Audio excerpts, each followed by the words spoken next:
Next gen PCS आपके सपनों को साकार करने में हमारा साथ हर पल। हेलो एवरीवन, स्वागत है आप सभी लोगों का हमारे YouTube channel next gen PCS में। दोस्तों, आज हम करने वाले हैं एम लक्ष्मीकांत बुक की इंडियन पॉलिटी जो कि हम कर रहे हैं, उसमें मौलिक कर्तव्यों के बारे में हम पढ़ने वाले हैं। अभी तक हम मौलिक अधिकार और डीपीएसपी यानी कि राज्य के नीति निर्देशक तत्वों की चर्चा की है। अब आज की क्लास में हम करने वाले हैं मूल कर्तव्य जो कि हम भारतीय नागरिकों के लिए बने हुए हैं। मौलिक कर्तव्य जो होते हैं हमें यह याद दिलाते हैं कि जैसे हमारे अधिकार होते हैं वैसे ही हमारी जिम्मेदारियां भी होती हैं। ये कर्तव्य हमें एक अच्छा इंसान और अच्छा नागरिक बनना सिखाते हैं, जैसे देश का सम्मान करना, संविधान और राष्ट्रीय प्रतीकों का आदर करना, माता पिता और गुरु का सम्मान करना, प्रकृति की रक्षा करना और आपस में प्रेम व भाईचारे से रहना। जब हम अपने कर्तव्यों का पालन करते हैं तो देश मजबूत बनता है और समाज में शांति बनी रहती है। इसलिए मौलिक कर्तव्य हमें सिर्फ नियम नहीं सिखाते बल्कि अच्छा जीवन जीने का रास्ता भी दिखाते हैं। ठीक है, हमारे पास मौलिक अधिकार तो हैं, लेकिन शुरुआत में हमारे पास जो हमारा मूल संविधान है उसमें मौलिक कर्तव्य नहीं था। केवल अधिकार दे दिया जाए और कर्तव्य ना दिया जाए तो इससे क्या होता है, लोग एक दूसरे के स्वतंत्रता या एक दूसरे के अधिकारों का हनन करने लगते हैं। तो इसको देखते हुए बाद में हमारे संविधान में मौलिक कर्तव्यों को भी शामिल किया गया। यद्यपि नागरिकों के अधिकार और जो कर्तव्य होते हैं आपस में संबंधित और अविभाज्य होते हैं, एक दूसरे से ये जुड़े होते हैं, लेकिन मूल संविधान में मूल अधिकारों को रखा गया, न कि मूल कर्तव्यों को। ठीक है, मूल संविधान जो हमारा है उसमें मूल अधिकार को तो रखा गया, लेकिन मूल जो कर्तव्य हैं उनको नहीं रखा गया। ठीक है, दूसरे शब्दों में संविधान निर्माताओं ने यह आवश्यक नहीं समझा कि नागरिकों के मूल कर्तव्यों को संविधान में जोड़ा जाए। हालांकि उन्होंने राज्य के कर्तव्यों को राज्य के नीति निर्देशक तत्वों के रूप में शामिल किया। जो राज्य के कर्तव्य थे उनको उन्होंने डीपीएसपी के रूप में शामिल किया। बाद में 1976 में नागरिकों के मूल कर्तव्यों को संविधान में जोड़ा गया। कब जोड़ा गया? 1976 में। 2002 में एक और मूल कर्तव्य को जोड़ा गया। 2002 में एक और मूल कर्तव्य को इसमें जोड़ दिया गया। भारतीय संविधान में मूल कर्तव्यों को जो है पूर्व रूसी संविधान से प्रभावित होकर लिया गया है। किससे? रूसी संविधान से इसको प्रेरित होकर मूल कर्तव्यों को लिया गया है। उल्लेखनीय है कि प्रमुख लोकतांत्रिक देशों जैसे America, Canada, France, Germany, Australia आदि के संविधानों में नागरिकों के कर्तव्यों को विश्लेषित नहीं किया गया है। संभवतः एकमात्र जापानी संविधान में नागरिकों के कर्तव्यों को रखा गया है। ठीक है, जापान के संविधान में मूल कर्तव्यों को रखा गया है। लेकिन अगर हम बात करें अमेरिका यानी यूएसए, कनाडा, फ्रांस, जर्मनी और ऑस्ट्रेलिया, तो यहाँ पे मौलिक कर्तव्य को हम इनके संविधान में नहीं देखते हैं। इसके विपरीत समाजवादी देशों ने अपने नागरिकों के मूल अधिकारों एवं कर्तव्यों को बराबर महत्व दिया है। रूस के संविधान में घोषणा की गई है कि नागरिकों के अधिकार, प्रयोग एवं स्वतंत्रता उनके कर्तव्य एवं दायित्वों के निष्पादन से अविभाज्य हैं। ठीक है, समाजवादी देशों में अधिकार व कर्तव्य को समान रूप से महत्व दिया गया है। अब आती है स्वर्ण सिंह समिति की सिफारिशें। स्वर्ण सिंह समिति जो है 1976 में इसका गठन किया गया था, जिसे राष्ट्रीय आपातकाल के यानी कि 1975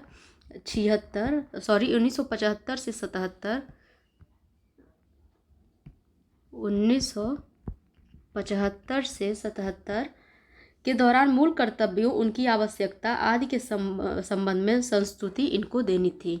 ठीक है, जब नेशनल इमरजेंसी चल रही थी तो इस समय मौलिक कर्तव्यों के संबंध में स्वर्ण सिंह समिति को संस्तुति देनी थी।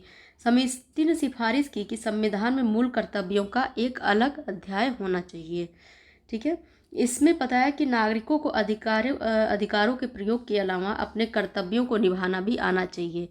केवल ऐसा ना हो केवल हम अपने अधिकार का प्रयोग किए जा रहे हैं और हमें अपने कर्तव्य याद ही नहीं है। इसलिए इसमें कहा गया, इस स्वर्ण सिंह समिति में की सिफारिशों में कहा गया कि जो नागरिक हैं उनको अपने अधिकारों के साथ साथ उनको अपने कर्तव्यों का भी ज्ञान होना चाहिए ताकि वो उसका पालन करते रहें।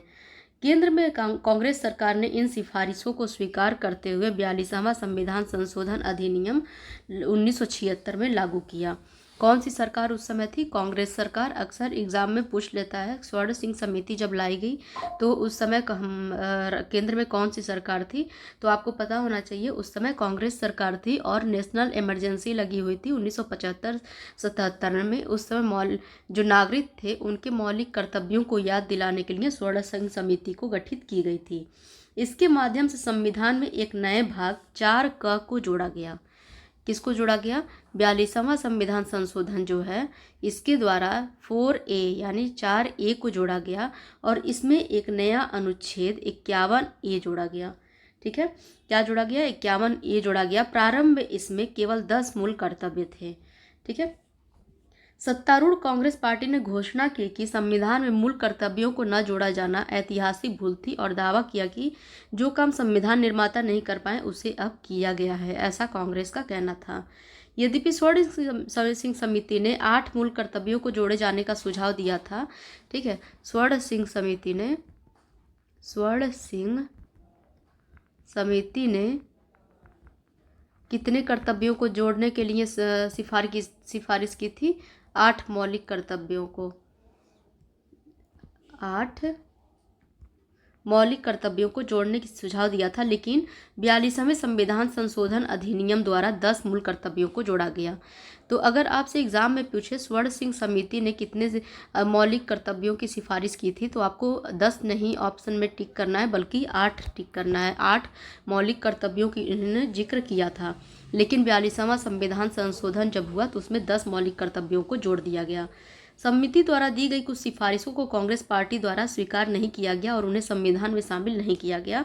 उनमें क्या क्या शामिल थे? पहला था उसमें कि संसद किसी आर्थिक दंड या सजा का प्रावधान तब कर सकती है, संसद किसी आर्थिक दंड या सजा का प्रावधान तब कर सकती है जब कोई किसी कर्तव्य के अनुपालन से इनकार कर दे। कर्तव्य के अनुपालन से इनकार कर दे तो ऐसे में संसद उसको सजा दे सकती है या आर्थिक दंड दे सकती है। दूसरा क्या स्वर्ण सिंह समिति की ऐसी सिफारिश थी जिसको कांग्रेस सरकार ने सम्मिलित नहीं किया, वो दूसरी थी मूल अधिकारों के लागू करने के आधार या मूल कर्तव्य को अरुचिकर होने के आधार पर कोई भी कानून इस तरह का अर्थदंड या सजा लगाने का प्रावधान अदालत द्वारा नहीं करेगी। दूसरी कौन सी थी? मूल अधिकारों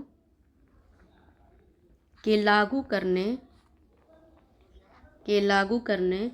के आधार या मूल कर्तव्यों के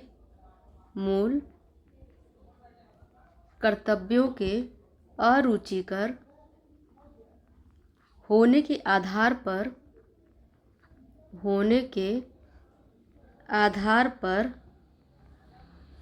कोई भी कानून इस तरह का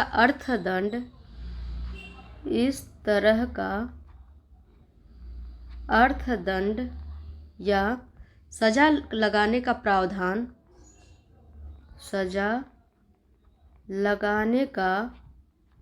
प्रावधान अदालत द्वारा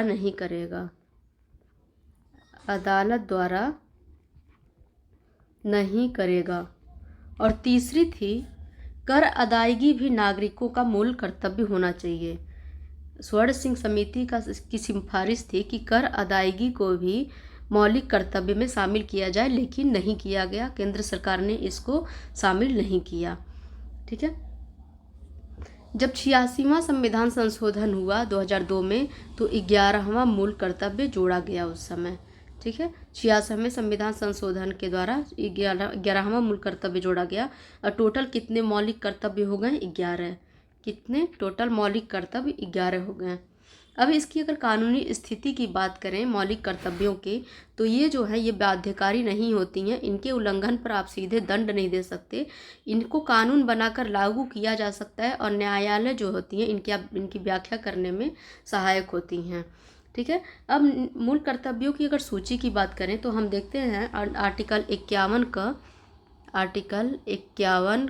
क या फिर ए जो होते हैं उनके अनुसार भारत के प्रत्येक नागरिक का कर्तव्य होगा कि वह संविधान का पालन करे और उसके आदर्शों, राष्ट्र संस्थाओं, राष्ट्र ध्वज और राष्ट्रगान का आदर करे। ये क्या है? हमारा पहला मौलिक कर्तव्य है। दूसरा है स्वतंत्रता के लिए हमारे राष्ट्रीय आंदोलन को प्रेरित करने वाले उच्च आदर्शों को हृदय में संजोए रखे और उनका पालन करे। तीसरा है भारत की संप्रभुता, एकता और अखंडता की रक्षा करे और उसे अक्षुण्ण बनाए रखे। अगला है हमारा देश की रक्षा करे और आह्वान किए जाने पर राष्ट्र की सेवा भी करे। उसके बाद से भारत के सभी लोगों में समरसता और समान भ्रातृत्व की भावना का निर्माण करे, जो धर्म, भाषा और प्रदेश या वर्ग आधारित सभी भेदभाव से परे हों। ऐसी प्रथाओं का त्याग करें जो स्त्रियों के सम्मान के विरुद्ध हों। ठीक है, ऐसी प्रथाओं का भी त्याग करना है जो स्त्रियों के सम्मान के विरुद्ध हों। अगला देखते हैं हमारी संस्कृति की गौरवशाली परंपरा का महत्व समझे और उसका परिरक्षण करें। उसके बाद से प्राकृतिक पर्यावरण की, जिसके अंतर्गत वन, झील, नदी और वन्य जीव हैं, रक्षा करे और उसका संवर्धन करे तथा प्राणी मात्र के प्रति दया भाव रखे। अगला वैज्ञानिक दृष्टिकोण मानववाद और ज्ञानार्जन तथा सुधार की भावना का विकास करे। उसके बाद से सार्वजनिक संपत्ति को सुरक्षित रखे और हिंसा से दूर रहे। फिर है व्यक्तिगत और सामूहिक गतिविधियों के सभी क्षेत्रों में उत्कर्ष की ओर बढ़ने का सतत प्रयास करे, जिससे राष्ट्र निरंतर बढ़ते हुए प्रगति और उपलब्ध की गई नई ऊंचाइयों को छू ले। और लास्ट है 6 से 14 वर्ष की उम्र के अपने बच्चों को शिक्षा के अवसर उपलब्ध कराना। यही कर्तव्य जो है हमारा 66वें संविधान संशोधन अधिनियम 2002 द्वारा जोड़ा गया 11वें कर्तव्य के रूप में। इन कर्तव्यों को 11 जो कर्तव्य है आप लोग प्लीज़ इसको याद कर लीजिएगा। एग्ज़ाम में पूछता है ये इन कर्तव्यों को कौन से इनमें से जो है मौलिक कर्तव्य नहीं है या फिर से कौन से मौलिक कर्तव्य हैं, ये ऑप्शन में आपको दे देगा, तो आपको उसमें से सेलेक्ट करना होगा। तो आप लोग इन कर्तव्यों को रट लीजिएगा, रटना ही है क्योंकि इसको एग्ज़ाम में अक्सर देखने को मिल जाता है ये सारे जितने कर्तव्य हैं। अगर हम मौलिक कर्तव्यों की विशेषताओं की बात करें तो हम देखते हैं उनमें से जो कुछ कर्तव्य हैं नैतिक हैं, तो कुछ कर्तव्य जो हैं नागरिक कर्तव्य हैं। ठीक है, उदाहरण के लिए स्वतंत्रता संग्राम के उच्च आदर्शों का सम्मान एक नैतिक कर्तव्य है, जबकि राष्ट्रीय ध्वज एवं राष्ट्रीय गान का आदर करना हमारा नागरिक कर्तव्य है। ठीक है, तो कुछ इसमें नैतिक कर्तव्य में कौन से आ गए? स्वतंत्रता संग्राम के आदर्शों का पालन करना, जबकि नागरिक कर्तव्य में आ गए राष्ट्रीय ध्वज व राष्ट्रगान का सम्मान करना। ये जो होते मूल्य भारतीय परंपरा, पौराणिक कथाओं, धर्म एवं पद्धतियों से संबंधित हैं, जो मौलिक कर्तव्य है। दूसरे शब्दों में अगर कहें तो यह मूलतः भारतीय जीवन पद्धति के आंतरिक कर्तव्यों का वर्गीकरण है। ठीक है, कुछ मूल अधिकार जो सभी लोगों के लिए हैं, चाहे वे नागरिक हों या विदेशी, लेकिन जो मौलिक कर्तव्य हैं केवल नागरिकों के लिए हैं, ना कि विदेशियों के लिए हैं। तो ये डिफरेंस आप लोगों को याद रहना चाहिए कि मूल अधिकार हैं जो हैं उनमें से कुछ हम केवल भारतीयों के लिए हैं, जबकि कुछ हम भारतीय और विदेशी दोनों के लिए हैं, जबकि मौलिक कर्तव्य केवल और केवल भारतीयों के लिए हैं। निदेशक तत्वों की तरह मूल कर्तव्य भी गैर न्यायोचित हैं, यानी कि न्यायालयों में इन्हें सीधे लागू नहीं किया जा सकता। उल्लंघन होने पर इनमें स्वतः दंड भी नहीं दिया जा सकता और संसद कानून बनाकर इसको लागू कर सकती है, और इसके उल्लंघन होने पे हम न्यायालय में नहीं जा सकते हैं। अब मूल कर्तव्यों की आलोचना की जाती है। संविधान के भाग 4 क में उल्लिखित मूल कर्तव्यों को निम्नलिखित आधार पर आलोचित किया जाता है। पहला क्या है? कर्तव्यों की जो सूची है पूर्ण नहीं है, क्योंकि इनमें कुछ अन्य कर्तव्य जैसे मतदान, कर अदायगी, परिवार नियोजन आदि समाहित नहीं है। असल में कर अदायगी के कर्तव्य को स्वर्ण सिंह समिति की संस्तुति मिली थी, जैसा कि मैं पहले ही बता चुकी हूँ। कुछ कर्तव्य अस्पष्ट एवं बहुअर्थी एवं आम व्यक्ति के लिए समझने में कठिन है। उदाहरण के लिए विभिन्न शब्दों की भिन्न व्याख्या हो सकती है, जैसे उच्च आदर्श, समग्र संस्कृति, उसके बाद से वैज्ञानिक दृष्टिकोण। अगली आलोचना इसकी होती है अपनी गैर न्यायोचित छवि के चलते इन्हें आलोचकों द्वारा नैतिक आदेश करार दिया गया है। प्रसंग व स्वर्ण सिंह समिति ने मूल कर्तव्यों को न निभाने पर दंड व सजा की सिफारिश की थी, जो कि उसको एक्सेप्ट नहीं किया गया था। संविधान में इन्हें शामिल करने को आलोचकों द्वारा अतिरेक करार दिया गया है। ऐसा इसलिए क्योंकि संविधान में शामिल मूल कर्तव्यों को उन सभी को मानना है जो संविधान से संबंध न भी हों। ठीक है। आलोचकों ने कहा है कि संविधान के भाग 4 में इनको शामिल करना मूल कर्तव्यों के मूल व महत्व को कम करती है। उन्हें भाग 3 के बाद जोड़ा जाना चाहिए था ताकि वे मूल अधिकारों के बराबर में रहते हैं। ठीक है। अब देखते हैं मूल कर्तव्यों का महत्व क्या है। आलोचनाओं एवं विरोध के बावजूद जो है मूल कर्तव्यों की विशेषताओं को निम्नलिखित दृष्टिकोण के आधार पर स्वीकार किया जा सकता है, अर्थात इनके महत्व को नकारा नहीं जा सकता है। अपने अधिकारों का प्रयोग करते वक्त यह नागरिकों को अपने देश के प्रति कर्तव्य की याद दिलाते हैं। ठीक है। नागरिकों को अपने देश, अपने समाज और अपने साथी नागरिकों के प्रति अपने कर्तव्यों के संबंध में भी जानकारी रखनी चाहिए। दूसरा, हम इसका महत्व देखते हैं कि मूल कर्तव्य राष्ट्र विरोधी एवं समाज विरोधी गतिविधियों जैसे राष्ट्र ध्वज को जलाने, सार्वजनिक संपत्ति को नष्ट करने के खिलाफ चेतावनी के रूप में कार्य करते हैं। ठीक है। मूल कर्तव्य नागरिकों के लिए प्रेरणा स्रोत हैं और उनमें अनुशासन और प्रतिबद्धता को बढ़ाते हैं। वे इस सोच को उत्पन्न करते हैं कि नागरिक केवल मूक दर्शक नहीं बल्कि राष्ट्रीय लक्ष्य की प्राप्ति में सक्रिय भागीदार भी हैं। ठीक है। मूल कर्तव्य जो हैं अदालतों को किसी विधि की संवैधानिक वैधता एवं उनके परीक्षण के संबंध में सहायता करते हैं। 1992 में उच्चतम न्यायालय ने व्यवस्था दी कि किसी कानून की संवैधानिकता की दृष्टि से व्याख्या में यदि अदालत को पता लगे कि मूल कर्तव्य के संबंध में विधि में प्रश्न उठते हैं तो अनुच्छेद 14 या अनुच्छेद 19 के संदर्भ में उन्हें तर्कसंगत माना जा सकता है और इस प्रकार ऐसी विधि को असंवैधानिकता से बचाया जा सकता है। ठीक है। कब बोला था उच्चतम न्यायालय ने? 1992 में सुप्रीम कोर्ट ने ऐसा बोला था। मौलिक कर्तव्य जो होते हैं विधि द्वारा लागू किए जाते हैं, इनमें से किसी के भी पूर्ण न होने पर या असफल रहने पर संसद उनमें उचित अर्थदंड या सजा का प्रावधान कर सकती है। तत्कालीन जो विधि मंत्री थे उस समय HR गोखले ने संविधान लागू होने के 26 वर्षों बाद मूल कर्तव्यों को शामिल करने के निम्नलिखित कारण बताएं। स्वतंत्र भारत के बाद विशेषतः जून 1975 को आपातकाल की पूर्व संध्या पर लोगों के एक वर्ग ने स्थापित विधिक व्यवस्था का सम्मान करने की अपनी मूल प्रतिबद्धता के प्रति कोई उत्सुकता नहीं दिखाई। मूल कर्तव्यों संबंधी पीठ के प्रावधानों का आंदोलनकारी लोग, जिन्होंने विगत में राष्ट्र विरोधी आंदोलन और असंवैधानिक विद्रोह किए हों, पर संयमी प्रभाव होगा। तत्कालीन प्रधानमंत्री इंदिरा गांधी ने संविधान में मूल कर्तव्यों को जोड़ने को उचित ठहराते हुए तर्क दिया कि इससे लोकतंत्र को मजबूती मिलेगी। उन्होंने कहा, मूल कर्तव्यों का नैतिक मूल्य अधिकारों को कम करना नहीं होना चाहिए, बल्कि लोकतांत्रिक संतुलन बनाते हुए लोगों को अपने अधिकारों के समान कर्तव्यों के प्रति भी सजग रहना चाहिए।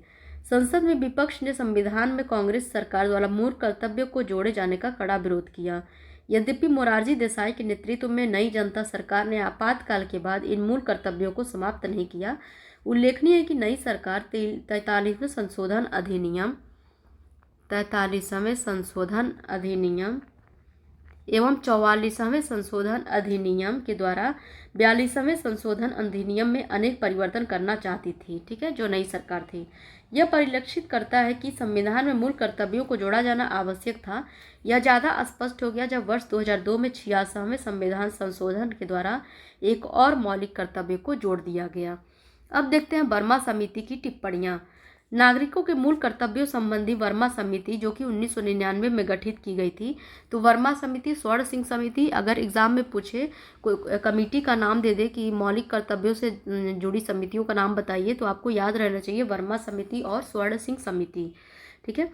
तो जो वर्मा समिति है ने कुछ मूल कर्तव्यों की पहचान व उनके क्रियान्वयन के लिए कानूनी प्रावधानों को लागू करने की व्यवस्थाएं की, जो कि निम्नलिखित हैं।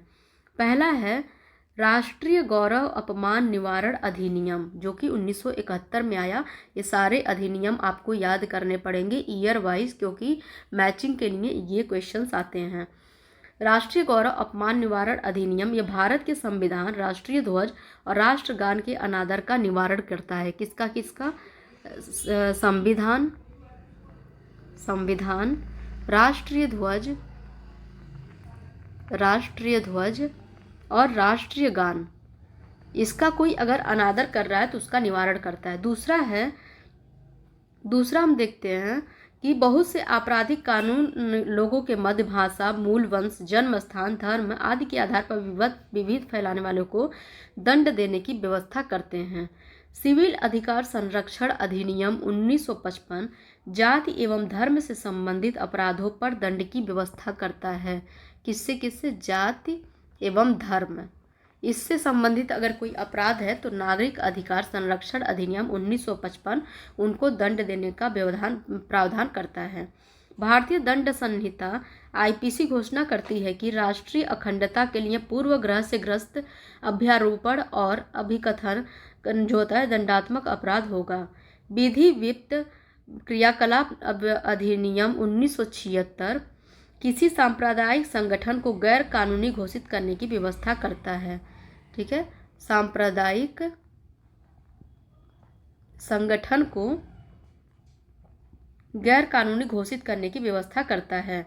लोक प्रतिनिधित्व अधिनियम 1951 भ्रष्टाचार में संलिप्त, धर्म के आधार पर मत मांगने, लोगों में धर्म, जाति, भाषा के आधार पर विभेद बढ़ाने वाले संसद सदस्यों एवं राज्य विधानमंडल सदस्यों को अयोग्य घोषित करने की व्यवस्था करता है। जबकि वन्य जीव संरक्षण अधिनियम 1972 दुर्लभ और लुप्त प्राय प्रजातियों के व्यापार पर प्रतिबंध लगाता है। दुर्लभ और लुप्त प्राय प्रजातियों के व्यापार पर प्रतिबंध लगाता है। वन संरक्षण अधिनियम 1980 वनों की अनियंत्रित कटाई एवं भूमि के गैर वन उद्देश्यों के लिए इस्तेमाल पर रोक लगाता है। ठीक है, तो दोस्तों ये रहा हमारा मौलिक कर्तव्य से संबंधित चैप्टर। अब भाग 1 यानी एम लक्ष्मीकांत की जो बुक है इंडियन पॉलिटी की, उसका जो भाग 1 था उसमें अब 2 ही चैप्टर बचे हुए हैं लास्ट के। एक तो है संविधान संशोधन और दूसरा है मूल ढांचा। ठीक है, संविधान का मूल ढांचा। इसके बाद हम भाग 2 में प्रवेश कर जाएंगे। तो ये हमारा भाग 1 का जो है, अभी हम इसके बाद से 2 और चैप्टर हमारे रह जाएंगे भाग 1 में करने को। तो अगले लेक्चर में हम करने वाले हैं संविधान संशोधन को। तो मौलिक कर्तव्य वाला चैप्टर हमारा समाप्त हो गया। ठीक है, जितने भी MCQs हैं सैटरडे या संडे के दिन हम करवा देंगे, DPSP का भी, और जो भी चैप्टर समाप्त हो रहे हैं उन सभी चैप्टर से रिलेटेड आप लोग प्लीज़ नोट्स बनाते चलिएगा और जितने याद करने लायक चीज़ें हैं याद भी करते चलिएगा। एग्ज़ाम अब आ रहा है, MP PCS भी आ रहा है और UP PCS और BPSC दोनों साथ में ही आएगा। तो आप लोग याद करते चलेंगे तो बाद में आसानी होगी, केवल आपको स्पेशल पढ़ना होगा। ठीक है, तो मिलते हैं अगले क्लास में, तब तक के लिए नमस्कार।